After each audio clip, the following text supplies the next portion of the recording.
Good morning. Welcome to another episode of RDM Builds.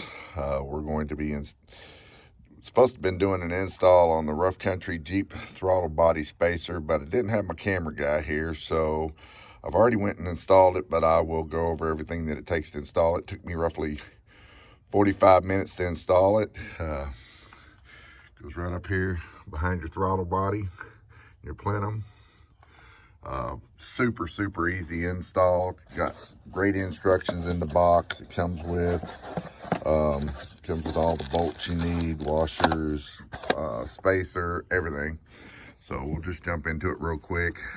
Some tools you'll need, and it does tell you this, is you'll need a flathead screwdriver, 10mm socket or wrench, and I found out that mine needed a 8mm for them little bolts right there to come out.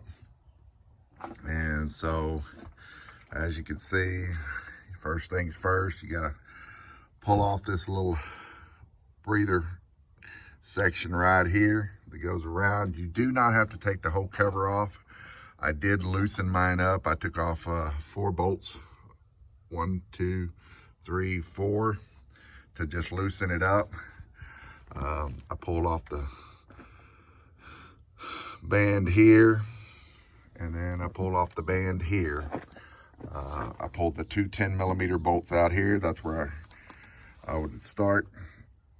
And like I said, you pull them 2 bolts, you loosen that up, you loosen this one up, and you take them 4 bolts out right there. You disconnect it right here, pull it apart there, pull it apart here, disconnect your little tube right here. This will actually lay over out of the way where you don't have to disconnect any wires.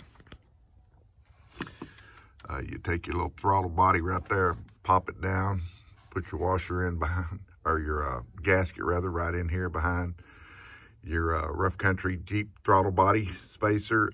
This throttle body has a nipple on the end of it. It needs to go inward. So make sure you do that. Put it together, start your bolt right there, get one started, and just go all the way around. There's 4 of them. When you tighten these up, hand tighten them. Do not over tighten them. It will strip out the plastic in there. So just tighten them up to a good, really tight fit. You'll be able to tell. When you can't tighten it no more, you ain't got to put a lot of pressure on it. They tighten up really easy. I actually went back with the same bolts that I had and used the same factory bolts that I had, OEM bolts. They actually give you 4 bolts with washers that you can use if you choose to.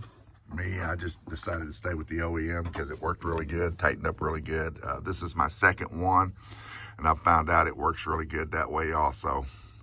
But you do have the extra bolts if you want to use them. And then just reverse the process. Lay your breather part back over after you've tightened up these 4 bolts. Go in here. Now, I will tell you, make sure that you're do this when it's kind of warm. I did this in 34-degree weather yesterday, so the rubber was kind of stiff right here on both of these. I had to play with it for a few minutes. That's what took the longest. I probably could have had this done in 20 minutes, but messing with these and getting them all lined up by myself was why I couldn't film it. Just come back, hook your bands up, snap your hose back on, tighten up your 4 bolts there, and you make sure everything looks good. Get in there, start it up. Make sure you haven't got any air leaks or anything, and you'll be good to go. I am waiting currently right now. They're supposed to be shipping it out to me on the 8th. A new cold air intake to go with this from Rough Country. It'll be replacing all of this right here, and I will do an update on that as well as do a video with it. So once again, like I said, you know, we'll look forward to having y'all on here. As you can see, I've got my Rough Country MLC 6 switch panel all installed too.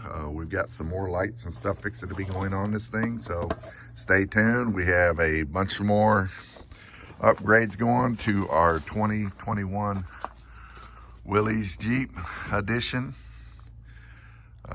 Hydro Blue Pearl, 3.5-inch rough country coil spring lift with dual steering stabilizers. We got the rough country bumper, stubby edition. We got their clevis hook that they've got come out with. I really like this thing, I will tell you that. The 12,000 pound winch. Just really impressed. We have some more rough country stuff coming up, so y'all stay tuned and look forward to seeing you then. Thank you for taking the time. Make sure you hit like, subscribe. We'd really appreciate it. Thank you.